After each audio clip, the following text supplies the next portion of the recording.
Les gens sont à la recherche de réponses sur la vie et la mort. Sans doute, vous vous posez des questions sur la vie après la mort. Que se passe-t-il quand on meurt? Cesserons-nous d'exister? Deviendrons-nous des fantômes, hantant le grenier de notre ancienne maison? Serons-nous réincarnés en une autre créature? Vous savez, le monde est rempli d'idées sur ce qui nous arrive quand nous mourrons. Mais vous savez, en tant que croyants de la Bible, nous n'avons pas à nous engager dans de telles spéculations et de jeux de devinettes. Parce que la Bible nous dit à la fois d'où nous venons et où nous allons. La Bible trace l'âme de l'homme, depuis la conception, jusqu'à l'éternité. En fait, l'âme de l'homme ne commence pas, réellement, sur la terre. Elle commence au ciel. Ecclésiaste 12 verset 7 dit que lorsque nous sommes morts, l'âme ou l'esprit retourne à Dieu qui l'a donné. Donc au moment de la conception, lorsque l'ovule rencontre le sperme, la vie humaine est créée. Et Dieu place une âme, ou esprit, dans ce nouveau corps.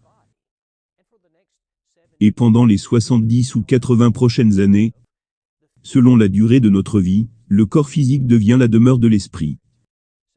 2 Corinthiens 5 verset 1 se réfère à notre corps physique, comme étant une tente. C'est un lieu d'habitation temporaire. Mais finalement, le corps physique s'use. Et nous mourrons. C'est à ce moment que l'esprit, ou l'âme, quitte le corps physique. Jacques chapitre 2 verset 26 dit que le corps sans l'esprit est mort. Le psalmiste dit que nous vivons 70 ou 80 ans, et puis, nous nous envolons. Psaume 90, verset 10. Mais où nous envolons-nous? Où allons-nous, quand nous mourrons? Toutes les âmes qui meurent vont dans un endroit que la Bible appelle Hadès. Hadès est le lieu d'attente des morts. C'est comme une sorte de zone de détention pour les esprits désincarnés. Et les justes et les méchants entrent dans l'Hadès. Maintenant, beaucoup de gens sont confus, parce qu'ils pensent que l'Hadès est seulement la demeure des méchants. Mais c'est incorrect. Tous les morts, les bons comme les méchants, vont dans l'Hadès. Maintenant, Luc 16 nous dit que l'Hadès est divisé en 2 royaumes. L'un s'appelle le paradis. C'est là que vont les fidèles de Jésus. C'est l'endroit que Jésus a dit au voleur sur la croix qu'il irait. Luc 23 verset 43. L'autre compartiment de l'Hadès est appelé le lieu de tourment. C'est un endroit de souffrance et de punition. C'est la destination où tous les méchants vont, dans l'attente du jugement. À l'exception du Seigneur Jésus-Christ, toutes les âmes qui sont déjà mortes sont encore dans l'Hadès. Ils sont dans l'Hadès en attente du jour du Seigneur. Que va-t-il se passer quand le jour du jugement arrivera? Ce jour-là, il y aura une résurrection corporelle de toutes les personnes qui ont connu la mort.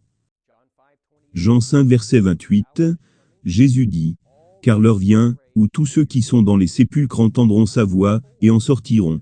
Ceux qui auront fait le bien ressusciteront pour la vie, mais ceux qui auront fait le mal ressusciteront pour le jugement. » En plus de la résurrection corporelle ce jour-là, l'Hadès sera vidé de tous les esprits.